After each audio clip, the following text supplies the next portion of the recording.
Hi there, and welcome everyone to my presentation. I'm going to talk about behavior trees today, and since this is the programming track of AltDev Conf, I figured it was a good opportunity to dig into some core programming issues of behavior trees. So there's been a lot of discussion in the past of behavior trees, but I think what's really missing is a good programming tutorial. So I thought this was a good opportunity to really dig into the coding side of things. So here's an example behavior tree as a teaser for what we're going to talk about, and as you can see the standard survival, combat, or relaxed behaviors that you'd find in a first-person shooter, for instance, from left to right being higher priority to lower priority, and from top to bottom being higher level behaviors, whereas at the bottom you'd have really low level and atomic actions and conditions. And we'll talk about all of that. But for this particular presentation, I'm going to show you 4 different prototypes. And the first 2, which I'm calling A and B, are first generation behavior trees. And I'll start with A, which is the simplest, and then B, which is something a bit more production ready. Then we'll talk about 2 other prototypes, which I can consider second generation. And I'll explain what all this means, just to give you structure of the talk. And we'll talk about those in the second part. So the code, we'll be open sourcing it a bit later this year on GitHub, but you should be able to retype everything from this recording or from this presentation, depending how fast you type, and you'll be able to reproduce everything just by looking at the code itself. And I highly recommend you type a behavior tree or program it yourself. It's a very good way to learn, and it's something that you really want to know the internals of rather than using an open source library anyway. But if you do want to get access to some code, then we're going to make available what we have now as a starter kit, so you can go and grab a copy on AI Game Dev. If you remember, I'll get that fairly shortly. We'll be posting it later today. So as a thanks for those of you that support the site. So in part 1, as I mentioned, I'm going to talk about first generation behavior trees, and in part 2 I'll talk about second generation behavior trees, and then we'll have a quick discussion about what's next and questions at the end. But first, I'd like to dig into some of the motivation for actually listening to this talk and for using behavior trees in practice. And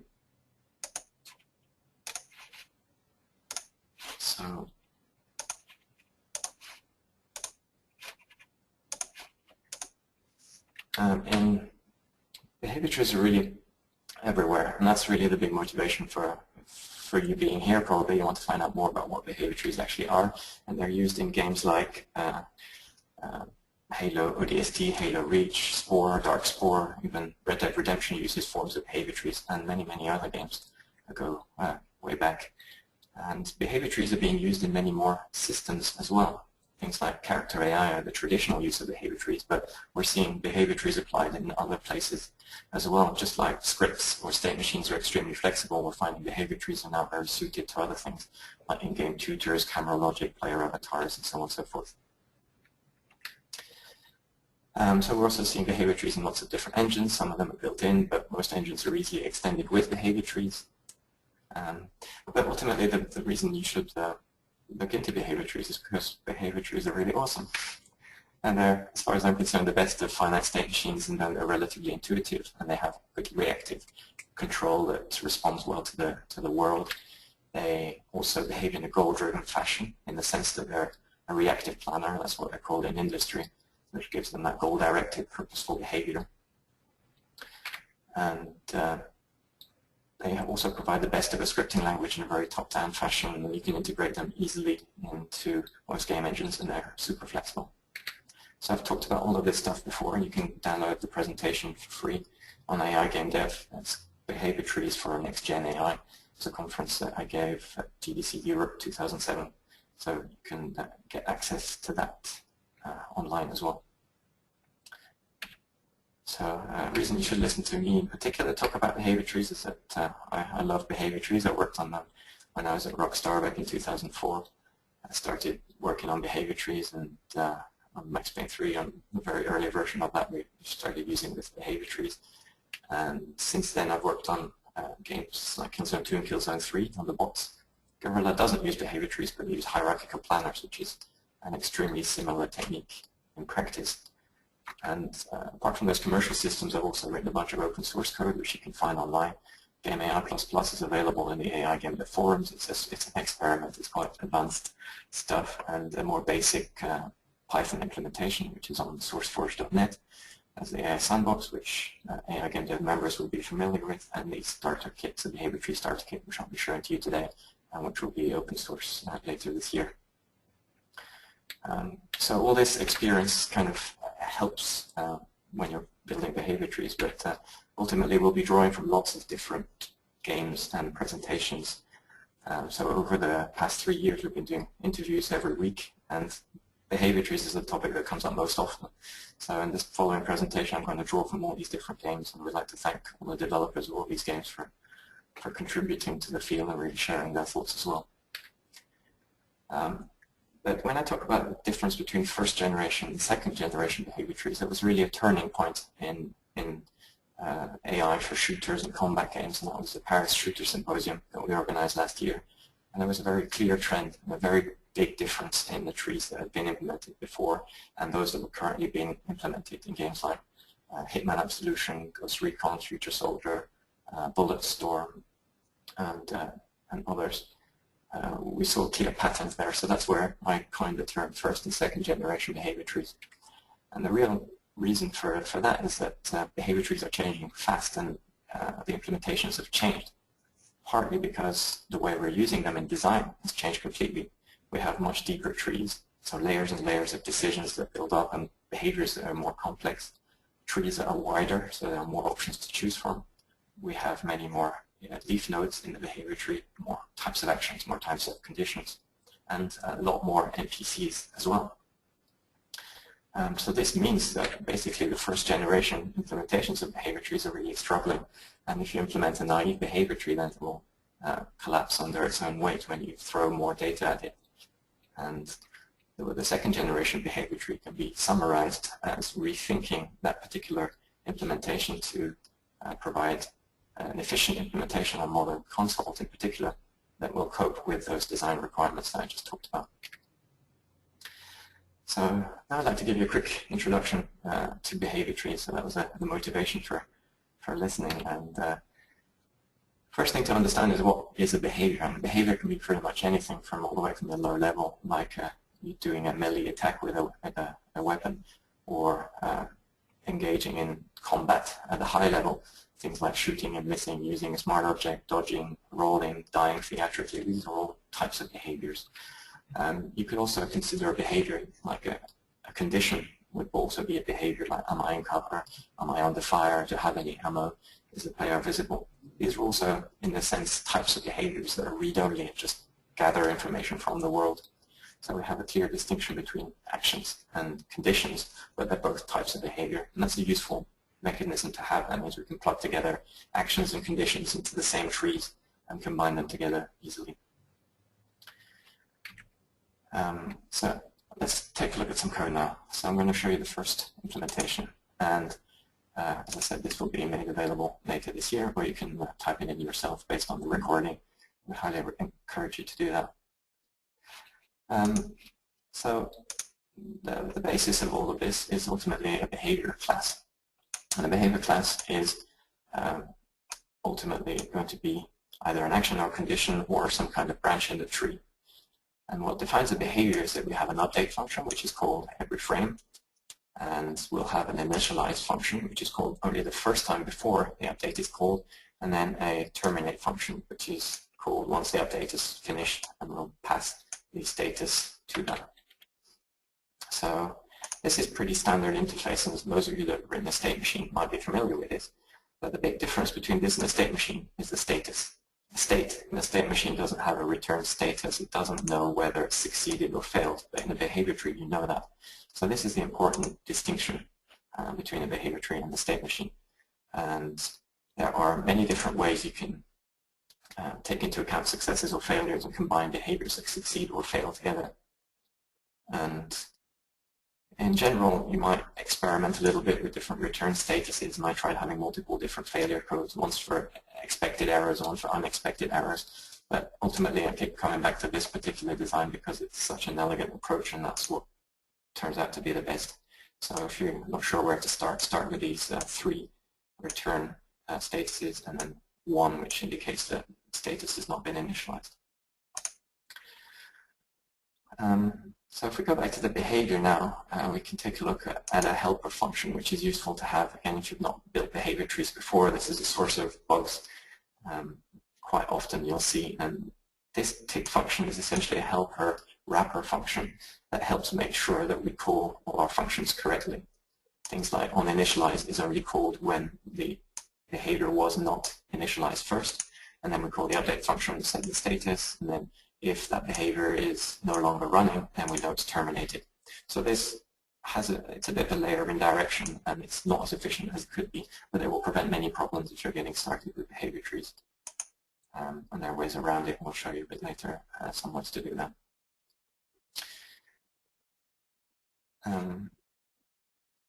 So this is in fact a test file. So everything's unit tested, and that's another tip that I'll give you, is that you should be really unit testing all of your behavior tree.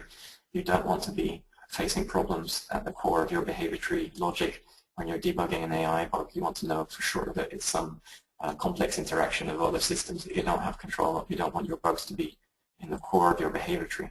So this is pretty standard test behavior. I'm not going to spend much time explaining this. We have measuring the number of times each function is called and capturing what the behavior returned and forcing a certain return status. So that's pretty trivial test code. And these tests will test that the initialization is called correctly and so on, and the update is called correctly, and that terminate is called correctly. And these tests may look trivial now, but as we build up complexity and we start optimizing things and introducing more performant versions, they're good things to have because we know that then our basics still work. So that covers the lower level behaviors. I'm going to switch back to the slides now and talk about how you combine those behaviors together. And the magic is that we take our primitive behaviors, or the leaf nodes in the tree, like actions and conditions, and then layer them. So a more complex behavior could be doing one behavior then another, or picking between 2 alternate behaviors. And most trees will be a combination of 2 things. There'll be sequences or selectors. So a sequence is a list of statements or a list of behaviors, in this case, that executes one by one in order. And the selector is a behavior that picks one of its possible children. Now, those of you that have a background in computer science will be reminded that most programming languages are fundamentally based on sequences and conditional branches. So behavior trees have all of that power in front of them as well. And so that gives us basically a lot of room to implement all the behavior types that we want just with these 2 types of nodes. And all the code I'm going to show you focuses on those 2 types because they're really the most commonly used. Even if you do implement custom nodes, you'll find that the sequences and the selectors are the ones that come back the most often. Let's take a quick look at what a composite is, and literally a composite is going to be an array of behaviors. In this case, I'm using a standard vector, and that's basically all it is. And then a sequence will be a type of composite behavior.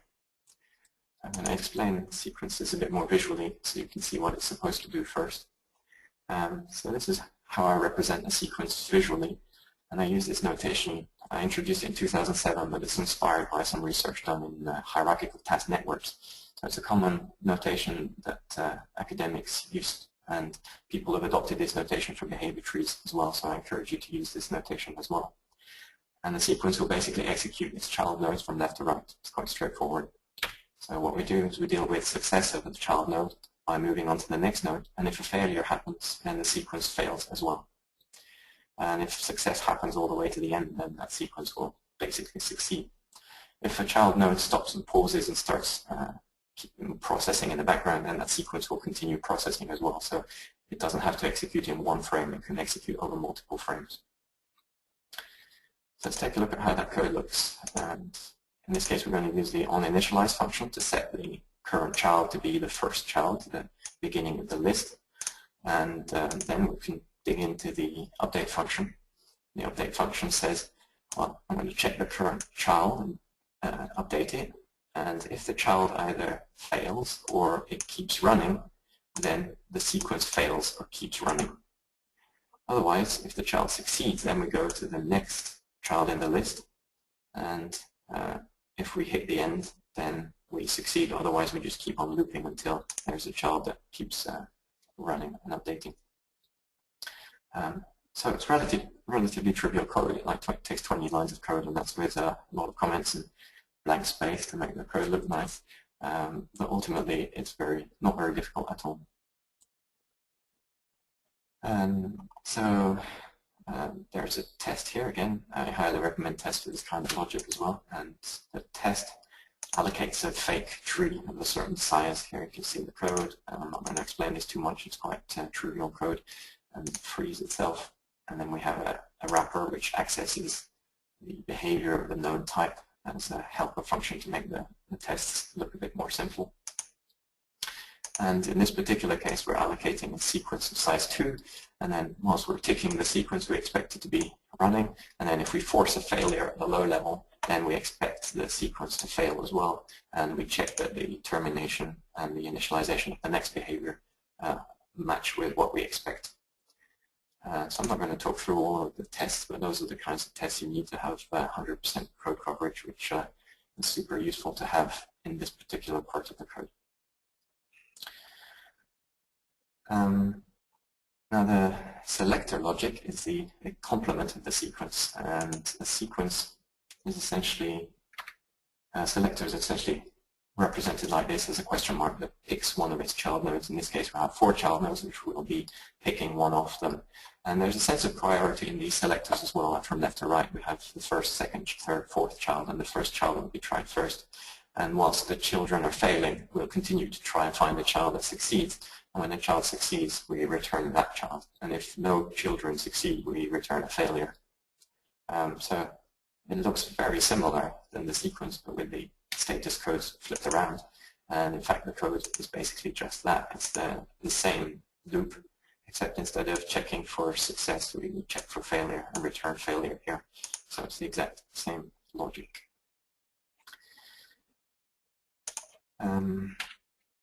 So as an example, let's take a look at how we tick through the tree. And the first update will start at the root node, and this root might be, just a behave node, general behave in the world. And here we might have a branch for survival, and we'll have all of these branches in the tree, which will be selectors or sequences. And a very common pattern is to find alternating layers of selectors and sequences.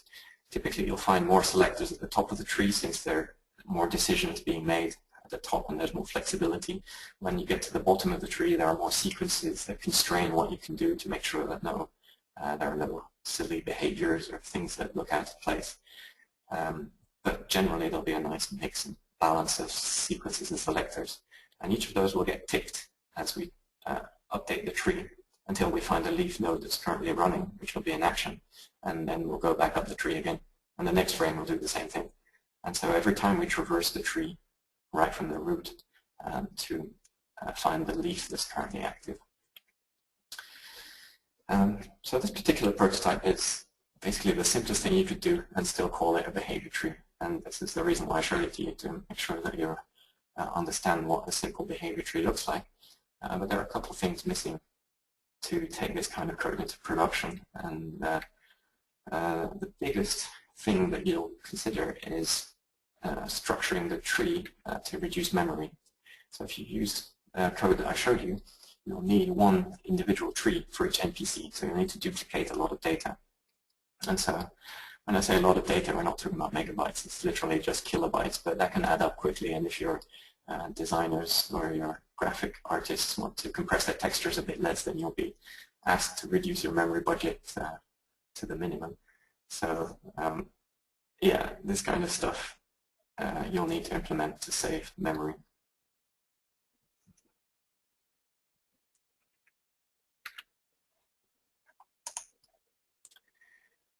So the answer to this is to separate the behaviors into two, and I separate them into nodes and tasks.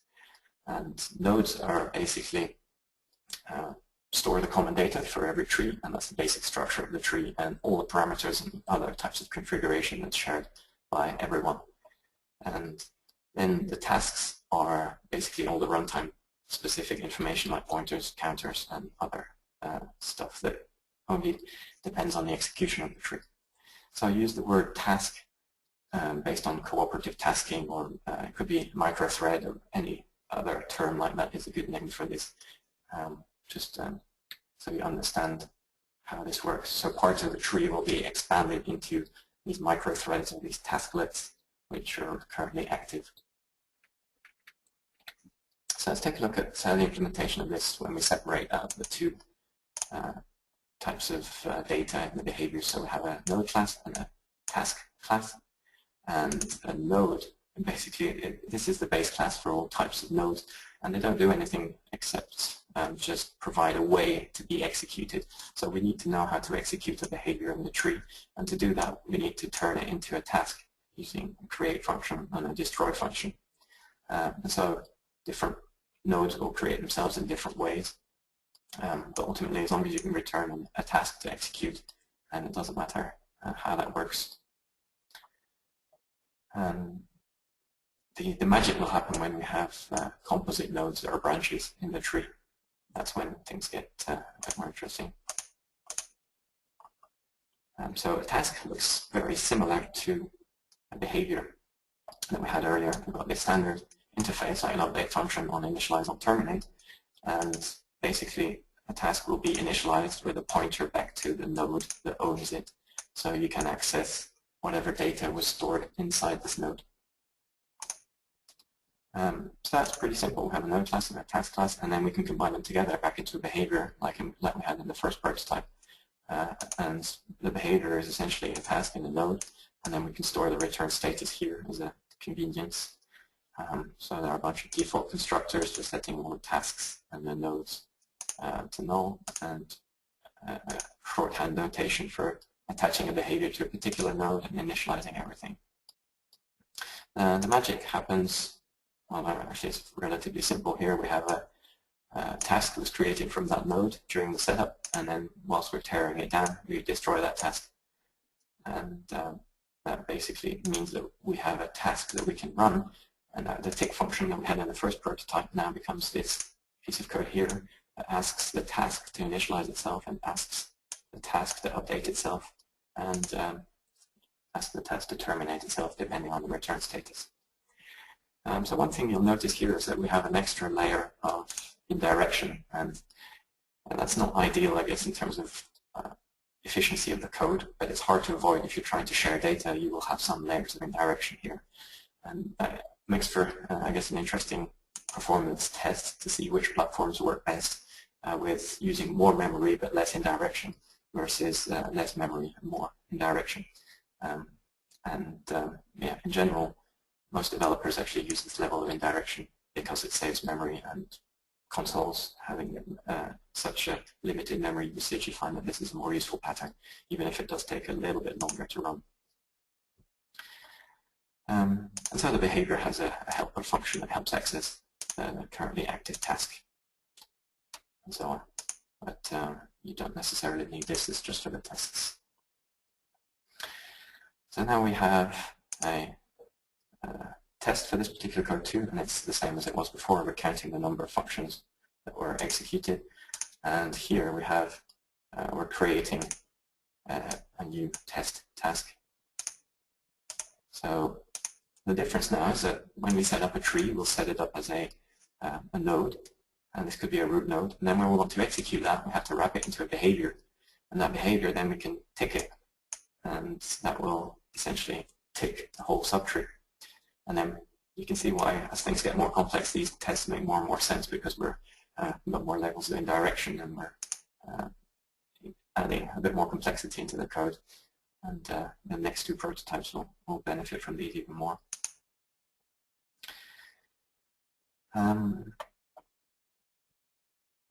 So I mentioned the magic within the composite, and the composite node actually is just like a composite behavior. It has more nodes that it refers to, and the sequence will look very similar than the sequence in the previous piece of code, except we have to use one layer of indirection to get the node, and then fetch its children, and then initialize them. So it's relatively straightforward, and this is basically what you'd need to implement a production behavior tree to reduce the memory. So you can apply these behavior trees to 20 NPCs in parallel and not have 20 copies of the same tree. You'll just have a few tasks that are lying around in memory and that get freed relatively quickly. So the advantage of these two implementations, and I've grouped both of them together because they're basically what I consider a first-generation behavior tree. They're simple to implement. It takes relatively little code. So if we go back to the slide, there's 460 lines for the behavior tree and the unit test. So it's a relatively simple piece of code. You can debug it in Visual Studio. You can put your breakpoint inside your sequences, your selectors, and you can see exactly who's calling who and what the hierarchy is. It's relatively simple for everyone to understand. I managed to explain it without taking too much time, and I hope it made sense. And this kind of implementation will help you narrow down the API and the general specification of your behavior. So I mentioned that this is something you might want to iterate over the status codes. And, this is what I found to be the best combination of return codes. And you might want to establish a really clear calling convention for these functions as well. And having simple code helps you do that. But in general, this type of behavior tree is like having a BT pattern for C++. So we're basically structuring our C++ code in a way that's behavior tree or AI friendly. It's not really anything else beyond that. Disadvantages of this approach, as I mentioned when I showed the example, is that it's based entirely on polling. You start at the top of the tree and you will tick through the whole tree every single frame, or 5 times per second, depending how often you update your AI.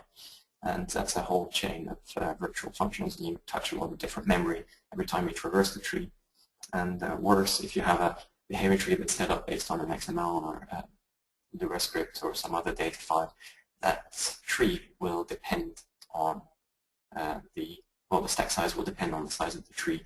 You can basically run into trouble if you're a designer specify really large trees. So that leads us into part 2, where I want to talk about second generation behavior trees. So the big motivation for the second generation behavior trees, or the approach that we're going to take to deal with all of those problems and performance problems, the design requirements, is to write a specialized interpreter. A specialized interpreter is something that will process our behavior tree better than C++ can. And so those of you that have experience in optimizing code will be able to do a better job than the naive C++ code that we've written in the first 2 prototypes. And generally speaking, there are a couple of ways you can approach this. First one is using brute force, and the second one is using domain knowledge. So the brute force approach is to use a data-oriented approach where you basically apply your optimization skills to this behavior tree problem. You try and account for every possible bit, reduce your function calls, make sure you craft your entire access to memory very carefully.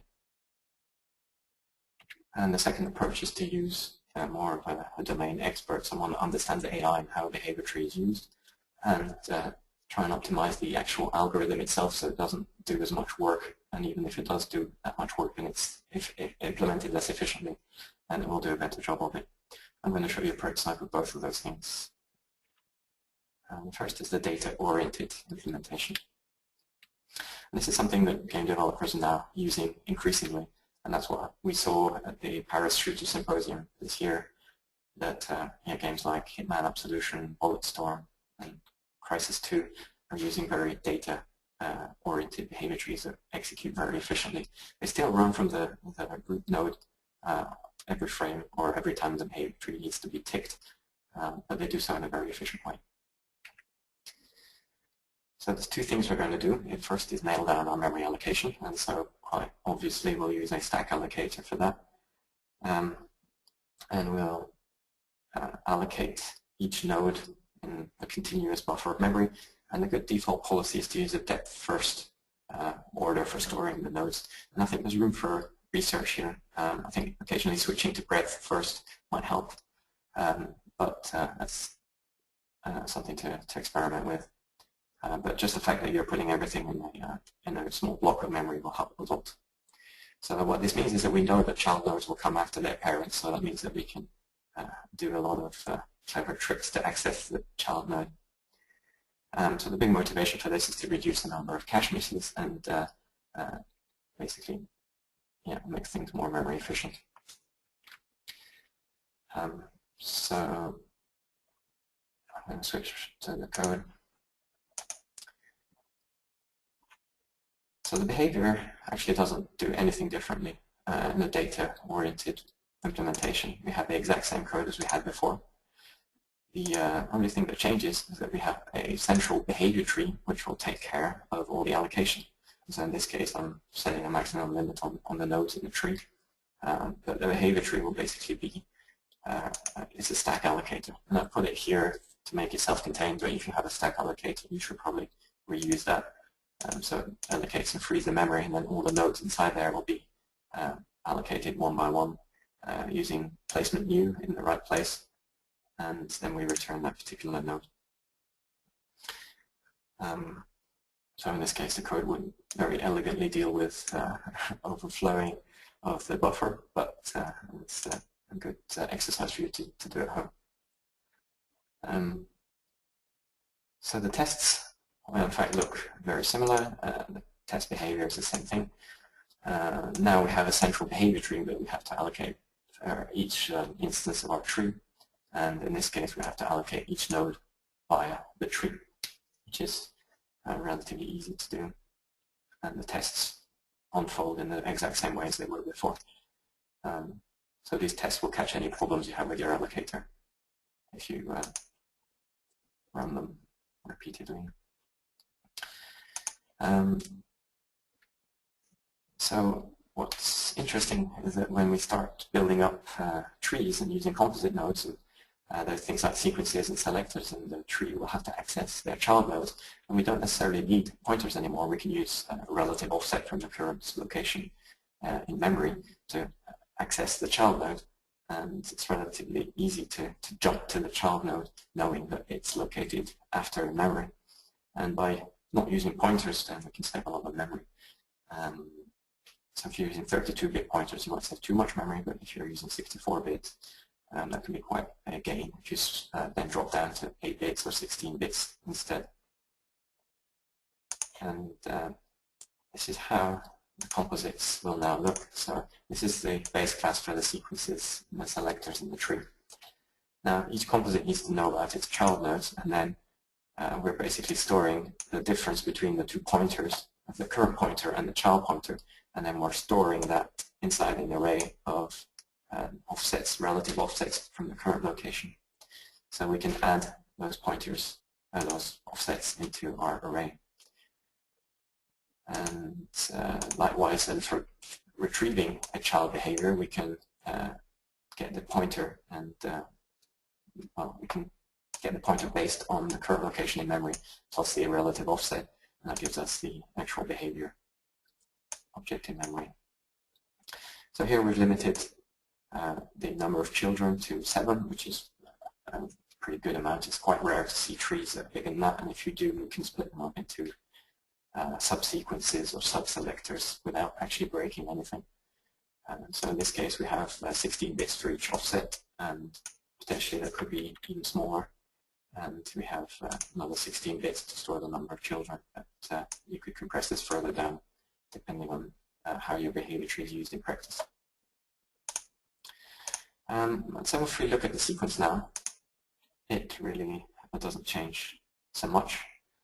The big difference is that we have to call a getChild function, which essentially looks for the behavior in memory after the current node. So we basically dereference that, but luckily we've hidden all of that logic inside the composite. So the sequence doesn't look any different than it was earlier, and it is about 15 lines of code. It's still not very complex, and we've hidden all of that complexity. So that's one of the nice things about this particular approach, is that you can apply it relatively transparently to your code. If you have an existing behavior tree, you can bring it into the world of data-oriented programming relatively quickly.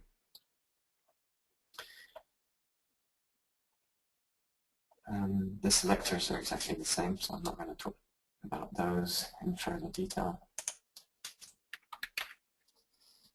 So the benefits of this approach is that it's not particularly difficult to implement at all, and that's a good thing to have. You just have to apply a pretty standard optimization wisdom to the problem, and you'll get good results. One thing I didn't talk about is allocating tasks and nodes. So if we have a behavior tree that is split up into the structure of the tree and the runtime data, then a good thing to do is to allocate your tasks with a pool allocator. So here we wouldn't call new, we get the next bit of available memory from a standard pool of memory available just for this task. There are probably slightly better things you could do to make this more memory efficient, but just having a pool there is probably good enough for most cases.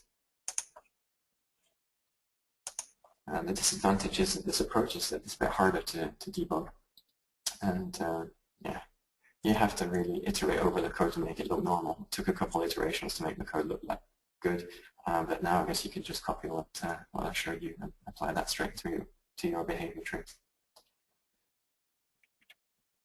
Now let's look at my favorite example, the event-driven behavior tree. And I like this approach because it's very elegant and it really captures the minimal amount of work that you have to do each frame to update a behavior tree. So during the first traversal, everything will happen as before. So we'll arrive at the root node and then we'll expand the nodes one by one, for example, down this tree. And then when we hit the leaf node, it starts executing, and we'll again bail out of all those nodes. And the second time around, we can just jump straight back and say, well, this is the currently active behavior. All the others are just waiting for this one to finish. So I can update this leaf node, and that's sufficient.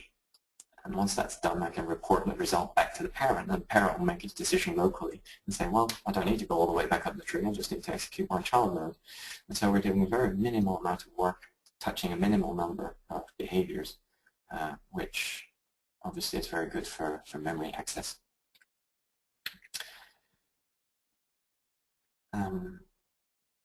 Okay, so let me show you how the code looks. And the status codes are the same, except we've got the opportunity to insert an extra status code here, which is suspended, and which will say that this behavior is active, but it doesn't need to be called because it's waiting for something to happen.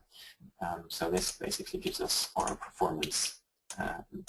Even though we might not use a data-oriented approach, event-driven trees can outperform data-oriented ones because we have this status code here. And the bulk of the magic will happen by a behavior observer. So each behavior will have its own observer. Or if you're splitting up your nodes and your tasks, then each task will have a task observer, which will notify its parent that it's done, and the parent will be able to deal with that as it sees fit. So now our behavior tree class becomes more of an interpreter. So its job is to pass back all these events back and forth throughout the tree. So we need to basically insert an active behavior into the tree and say, well, I will add it to my queue of active behaviors, so I'll push it to the front of the list and set the observer if necessary. And then I have a way to forcefully terminate the behavior as well, so I can set its result status. That's useful for parents to forcefully fail a certain node or fail themselves. So those are the two ways we can insert active behaviors. And then the major main entry point of the behavior tree is a tick function that will loop through all of the behaviors. So what we insert is we use a marker in the list of behaviors that says, well, this is a placeholder that says that we finished a current update, and so we don't have to keep looping. So whilst we haven't found the marker, we'll keep single stepping through the behaviors. In this case, I use a deck. But you could use a list, or I think use a vector as well. We have to implement it slightly differently than I showed you, but it should work equally well. So the single stepping and this is where the magic happens. We take the next behavior from the front of the list, and then we pop it off the front of the list. And if we found that end of update marker, then we know we're done. So this step function returns false, and the update of the whole tree is finished. Otherwise, then we know that we have an active behavior still, and we can tick it. Then if that behavior is terminated and we have an observer, we call the observer to notify its parent. And if the behavior is still running, we can push it back into the list for updating the next frame. So if we took into account our suspended code, say if we're not suspended, we'll put that code here, and that would save us calling the tick function if we don't need to.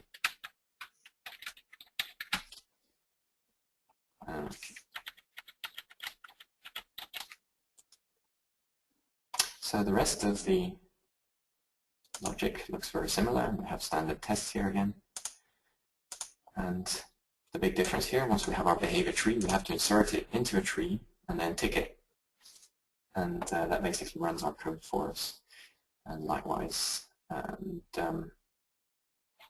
lot of the complexity of this particular implementation happens in the composite nodes. They look similar structurally, but the logic is completely inverted. So let's take a look at the sequence as an example. And then we have an initialize function which inserts the current behavior into the tree, and then we have a node that's set up based on child complete, which will get called once that finishes. And then if the child has failed, we terminate ourselves with failure. If the child succeeds, then we go to the next item in the list, and otherwise we add the next child into the behavior tree. And that gives us an awesome event-driven behavior tree. So that covers event-driven behavior trees, and what I love about this is that it guarantees that you have a minimal amount of work being done every frame, and you can build a single-step debugger using that step function. It's pretty awesome, and it's a nice, elegant approach. Not many people are using it, so you get thrown as geek points for that. The disadvantage is that potentially your code looks like it's inside out, but you get used to it, and in the way the code I showed you today, it's relatively straightforward to understand. So I'll just quickly, in the last couple of minutes, just share what's beyond in terms of implementation. So there's a couple of things that I didn't cover. Things like decorators, which are composite nodes with single children, filters, and parallel nodes. Those are a couple of concepts that you might need. I didn't have time to cover them today. But generally, the only thing that's left is to say what implementations we'll bring in the future, and that is basically combining this data-oriented approach with the event-driven approach. And I haven't written one, but that could fit in this fifth tab here. And most games will use either implementation E, which is a data-oriented version with shared code. There's some code that uses an event-driven approach, but ultimately we still quite haven't seen the combination of the two. And I think that's the future, which should leave me just in time for questions. Hopefully that wasn't too long, Wolfgang. No, it's wonderful. Thanks a lot.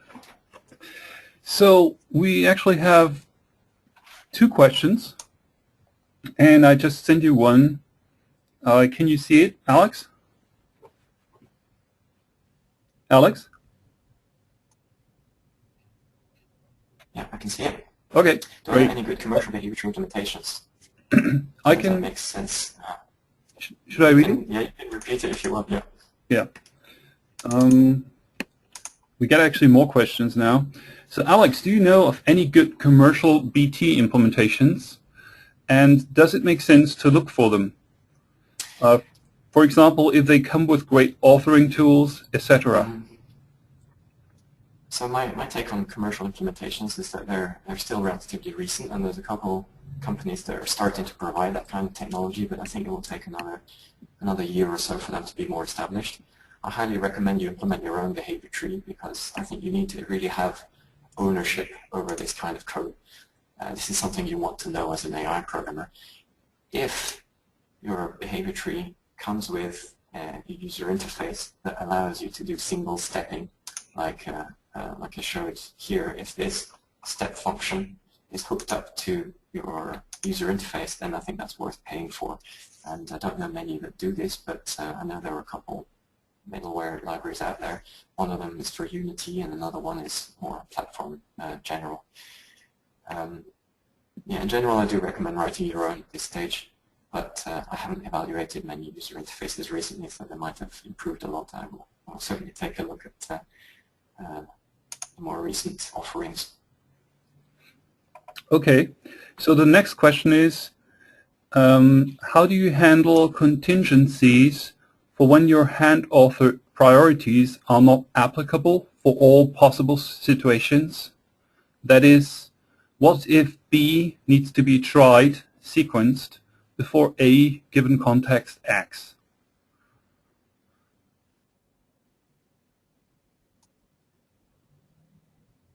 Okay, I think that's more of a design question rather than an implementation question, but I'll take it quickly. I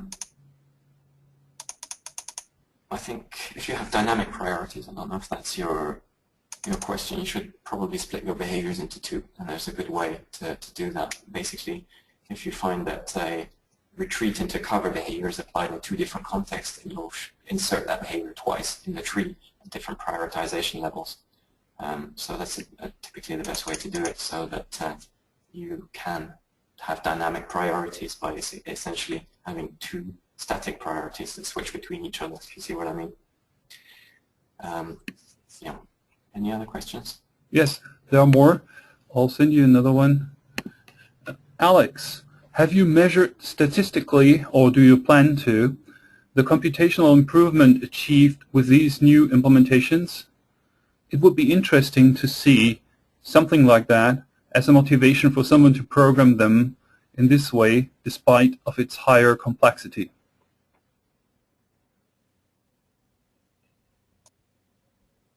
So I haven't measured the complexity of this particular code, but as soon as you write this on a console, you'll notice a really noticeable speed improvement, and that's why most of the game studios have switched to data-oriented implementations. So famously, Crysis 1 was implemented with behavior trees that were mostly Lua, and that was extremely slow, and they went to a highly efficient C++ implementation for Crysis 2, and well, it really suffered was they still had that Lua-based implementation, so they absolutely had to upgrade. And I'm expecting that they saw multiple orders of magnitude speed improvement over a scripting language. As I said, I haven't measured the performance of this code, and hopefully we'll be getting our hands on a dev kit here at the AI Game Dev Labs, so we can measure this code on the PS3. So I haven't done that for this particular instance of the code. Okay, next question is, if agents are running the same BT structure, won't they all act exactly the same as each other? How do you generate variation in behavior between agents?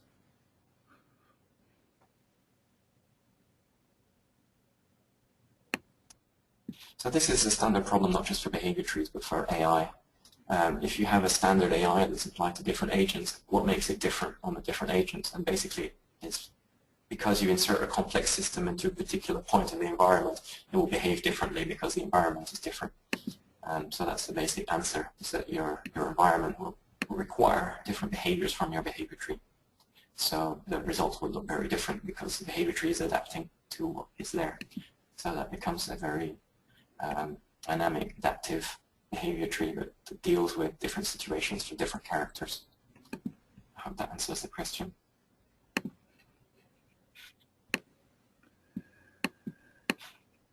Okay, next one is, usually what's the memory budget for, I think it means for these behavior trees? Well, in general, you can measure the size of each node, and we're talking something between like 16 bytes sometimes to maybe 64 bytes, 128 bytes. Some nodes are bigger than others, and the size of the tree overall could be between 100 and 200 nodes. Some are even bigger. I guess first generation trees are much smaller. We're talking 40, 50 nodes. So in general, we're talking kilobytes, and it's really not that much memory that's taken by these trees, especially if you store the common data in one single point. So I hope that answers that question too. Mm-hmm. How do designers implement actual game logic using BTs? Are there any visual tools or scripting interfaces?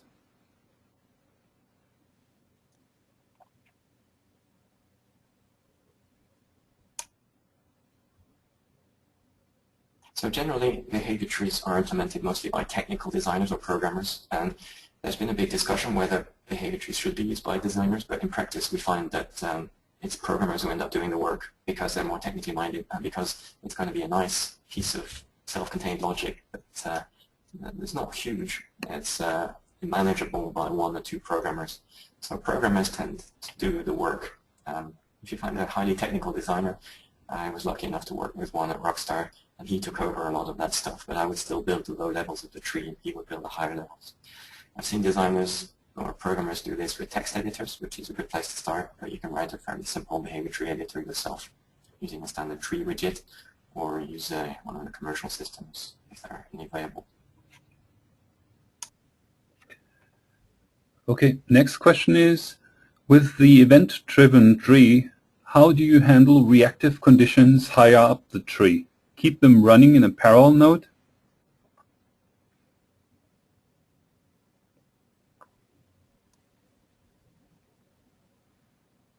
Yeah, that's generally the pattern to use. I call that monitoring. So when you have a behavior that needs to monitor its assumptions, you will have a condition that's running in parallel, and that will constantly be checking, am I under threat? Am I under threat? And if that's the case, then you'll stop going to pick up a bonus item. You'll then bail out of that behavior and deal with that by going into a different branch.